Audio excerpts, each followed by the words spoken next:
Hi everyone, this is Money Mastery here. Welcome to our very first video.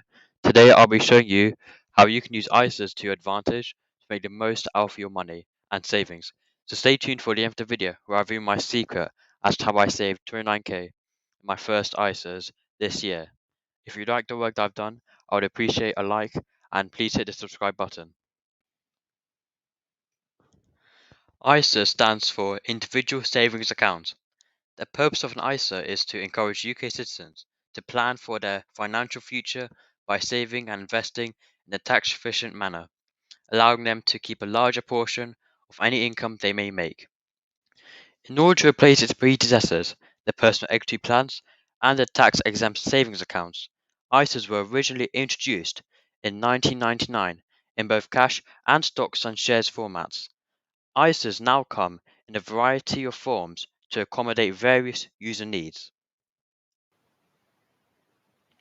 Adult ISAs come in four main categories: cash ISAs, investment ISAs, commonly known as stocks and shares ISAs, innovative finance ISAs, and lifetime ISAs, all of which are governed by stringent regulations. You are allowed to open one of each of them every tax year and use your yearly allowance to potentially benefit from gains and profits that are tax efficient. The ISA allocation for 2023 to 2024 is £20,000 which you can deposit in one ISA account in full or divide among several ISAs. Please note that you can only deposit £4,000 per year into a lifetime ISA at the moment. To give your child a head start in life if they're under 18 and residing in the UK, you can create a junior ISA. Any funds deposited in a junior ISA are the property of the child and can't be accessed until they turn 18. And now, here is a pro tip that I promised at the start of the video. If your child is 16 or over, then they can deposit £9,000 in a junior ISA as well as £20,000 in a cash ISA. That's a whopping £29,000 saved per year. Now let's dive deep into the different ISAs. Most of the time, a cash ISA operates like a regular savings account. If you live in the UK and are at least 16 years old, you are eligible to create a cash ISA, which allows you to save money and pay interest.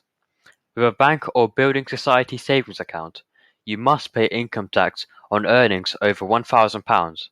In contrast, when you have a cash ISA, you pay no taxes on the interest you earn.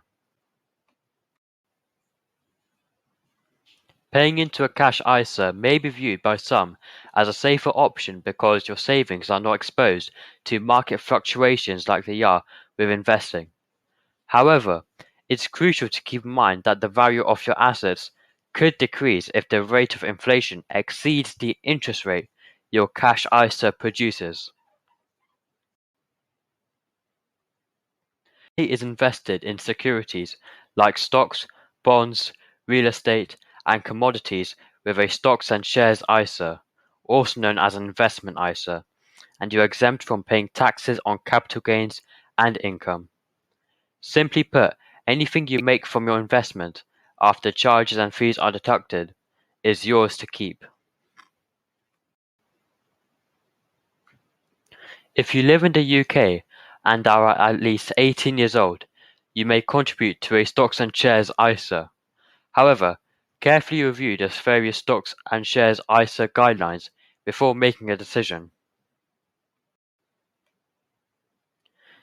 The value of your investments could decrease as well as increase, so holding a stocks and shares ISA does come with some risk. However, you may be able to achieve larger returns than you can with cash savings if you do so.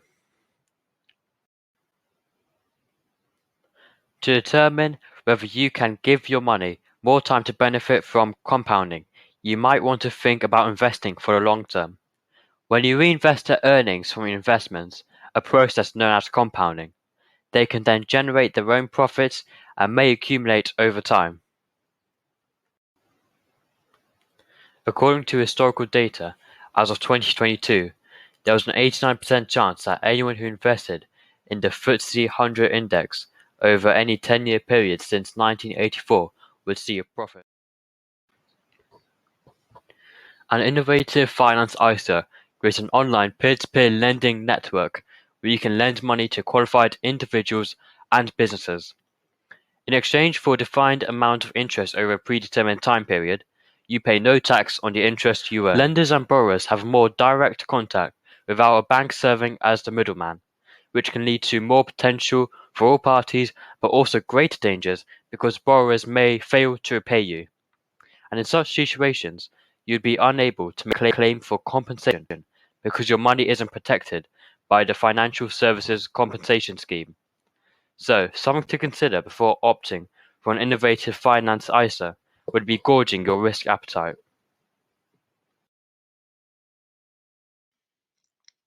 So that's it for the video. If you found it interesting and informative, please leave a like and subscribe. And I'll see you in the next video.